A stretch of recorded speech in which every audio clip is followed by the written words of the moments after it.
पाकिस्तान के रक्षा मंत्री ने कई खबरों का जहां खंडन किया है, तो वहीं दूसरी तरफ हाइपरसोनिक मामले में अब चाइना ने झटका दे दिया है। क्या हाइपरसोनिक के लिए मना करा है? जानेंगे जियोपॉलिटिक्स में क्या कुछ चल रहा है। हमेशा की तरह जानने को मिलेगा बहुत कुछ। आइए जानते हैं इन खबरों को विस्तार से। पाकिस्तान के रक्षा मंत्री ख्वाजा आसिफ ने हाल ही में उन खबरों का खंडन किया है जिसमें कहा गया था कि पाकिस्तान 2026 तक चीन से J-35A स्टील्थ फाइटर जेट प्राप्त करेगा। ये बयान द प्रिंट के एक आर्टिकल में प्रकाशित हुआ है जिसमें क्षेत्रीय हवाई शक्ति संतुलन, भारत और पाकिस्तान के बीच हाल के सैन्य तनातनी के संदर्भ में इस मुद्दे पर चर्चा की गई है। दक्षिण एशिया में सैन्य गतिशीलता विशेष रूप से भारत और पाकिस्तान के बीच तनाव के संदर्भ में महत्वपूर्ण है। J-35A जिसे FC-31 का निर्यात संस्करण माना जाता है, चीन के शेनयांग एयरक्राफ्ट कॉरपोरेशन द्वारा विकसित एक 5वीं पीढ़ी का स्टील्थ फाइटर जेट है। ये जेट रडार से बचने की क्षमता,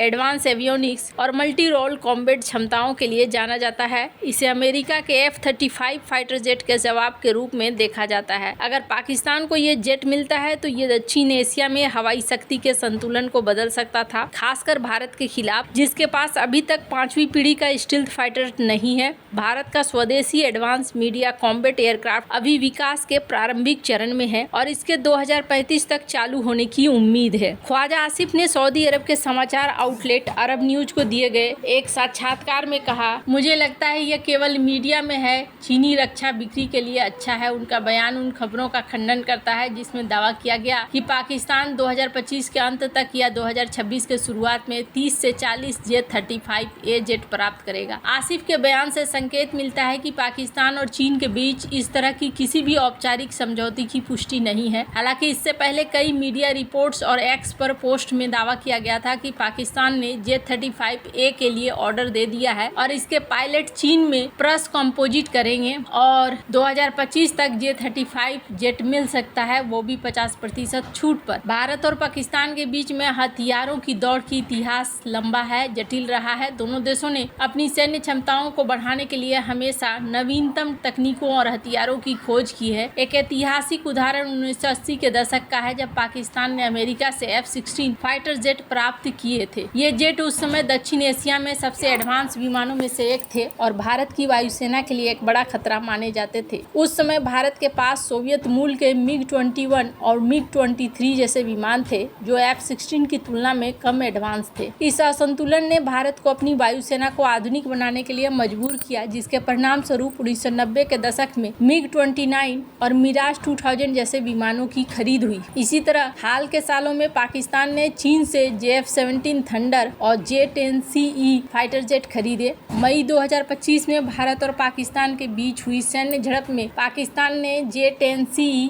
और PL-15 मिसाइलों का उपयोग किया। J-35 जैसे स्टील्थ जेट की संभावित आपूर्ति भारत के लिए चिंता का विषय बनी हुई थी। हाल ही में ये भी खबर आई है कि चीन ने अपने निकटतम सहयोगी पाकिस्तान को हाइपरसोनिक मिसाइल और इसकी तकनीक देने से इनकार कर दिया है। ये खबर भारत पाकिस्तान के बीच हाल के सैन्य तनातनी और ऑपरेशन सिंदूर के बाद आई है, जिसने दक्षिण एशिया में सामरिक संतुलन को जटिल कर दिया है। चीन ने पाकिस्तान की हाइपरसोनिक मिसाइलों और उनकी टेक्नोलॉजी की मांग को ठुकरा दिया है। हाइपरसोनिक मिसाइलें ऐसी मिसाइलें हैं जो ध्वनि की गति से 5 गुना से अधिक तेजी से यात्रा करती हैं और रडार से बचने की क्षमता रखती हैं। ये मिसाइलें जैसे चीन की DF-17 सामरिक दृष्टिकोण से अत्यंत महत्वपूर्ण है क्योंकि इन्हें मौजूदा मिसाइल रक्षा प्रणालियों द्वारा रोकना लगभग असंभव है। ऑपरेशन सिंदूर 7 मई 2025 को शुरू हुआ जब भारतीय सशस्त्र बलों ने जम्मू कश्मीर के पहलगाम में हुए आतंकी हमले का जवाब दिया। भारत और पाकिस्तान में अब एक बार फिर से दौड़ लग गई है। हाल ही में रक्षा अनुसंधान और विकास संगठन द्वारा K6 हाइपरसोनिक मिसाइल ने दक्षिण एशिया में सामरिक संतुलन को लेकर चर्चा को तेज कर दिया है। ये मिसाइल, जो ब्रह्मोस मिसाइल से भी तेज और अधिक शक्तिशाली है, भारत की नौसेना के लिए एक गेम चेंजर साबित हो सकता है। K6 मिसाइल 8000 किलोमीटर की रेंज और मैक 7.5 की गति के साथ दुश्मन के ठिकानों पर सटीक हमला करने में सक्षम है। ये मिसाइल पनडुब्बी से लॉन्च होने वाली बैलिस्टिक मिसाइल है जो भारत की सामरिक और परमाणु निवारण क्षमता को मजबूत करेगी। K6 मिसाइल को DRDO के हैदराबाद स्थित एडवांस नेवल सिस्टम लेबोरेटरी में विकसित किया जा रहा है। ये मिसाइल विशेष रूप से भारत की आगामी S-5 श्रेणी की परमाणु संचालित पनडुब्बियों के लिए डिजाइन की गई है, जो वर्तमान में अरिहंत श्रेणी की पनडुब्बी में में बड़ी और अधिक शक्तिशाली है। इसकी प्रमुख विशेषताएं हैं K6 मिसाइल मैक 7.5 की गति से उड़ान भर सकती है, जो लगभग 9,260 किलोमीटर प्रति घंटा है। ये गति इसे दुश्मन के रडार और हवाई रक्षा प्रणालियों से बचाने में सक्षम बनाती है, क्योंकि इतनी तेज गति पर प्रतिक्रिया करने का समय बहुत कम होता है। रेंज की बात करें तो इसकी 8,000 किलोमीटर की रेंज इसे पूरे पाकिस्तान और चीन के अधिकांश हिस्सों को कवर करने में सक्षम बनाती है। उदाहरण के लिए ये मिसाइल भारत के समुद्री सीमा के पास से लॉन्च होने पर पाकिस्तान के आर्थिक केंद्र कराची को कुछ ही मिनटों में निशाना बना सकती है।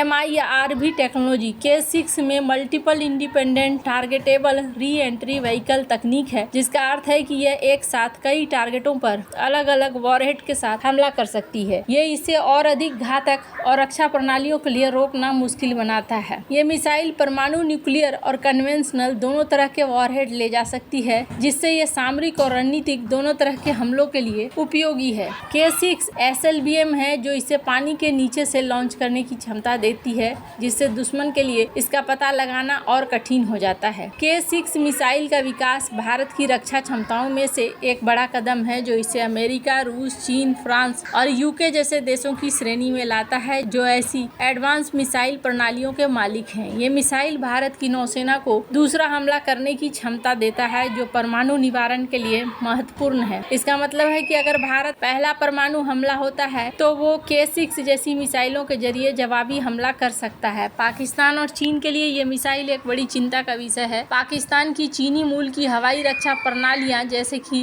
HQ-9 ऑपरेशन सिंदूर के दौरान भारतीय ब्रह्मोस मिसाइलों को रोकने में असफल रही। K6 जो ब्रह्मोस से कहीं अधिक तेज और घातक है, पाकिस्तान के रडार और रक्षा प्रणालियों को आसानी से भेद सकती है। इसी तरीके से चीन की S-400 जैसे एडवांस प्रणालियां भी हाइपरसोनिक मिसाइलों के खिलाफ प्रभावी नहीं हो सकती हैं, क्योंकि ये मिसाइलें कम ऊंचाई पर उड़ान भरती है और मिड फ्लाइट दिशा बदल सकती है। भारत और पाकिस्तान के बीच मिसाइल और हथियारों की दौड़ का इतिहास लंबा है। एक प्रमुख उदाहरण 1998 का है, जब भारत ने पोखरण 2 में परमाणु परीक्षण किए, जिसके जवाब में पाकिस्तान ने भी परमाणु परीक्षण किए। इन परीक्षणों ने दक्षिण एशिया में सामरिक हथियारों की दौड़ को तेज कर दिया। उस समय भारत ने अग्नि 2 बैलिस्टिक मिसाइल का परीक्षण किया, जिसकी रेंज 2000 से 2500 किलोमीटर थी, जबकि पाकिस्तान ने गौरी और शाहीन जैसे मिसाइलों का विकास शुरू किया। इन मिसाइलों ने दोनों देशों को एक दूसरे के प्रमुख शहरों को निशाना बनाने की क्षमता दी, जिससे क्षेत्र में तनाव बढ़ा। इसी तरह साल 2019 के बालाकोट हवाई हमले के बाद भारत ने ब्रह्मोस मिसाइलों का उपयोग करके पाकिस्तानी क्षेत्र में आतंकी ठिकानों पर सटीक हमले किए। इस हमले ने पाकिस्तान की हवाई रक्षा प्रणालियों की कमजोरियों को उजागर किया, क्योंकि वे भारतीय मिसाइलों और विमानों का प्रभावी ढंग से जवाब नहीं दे सके।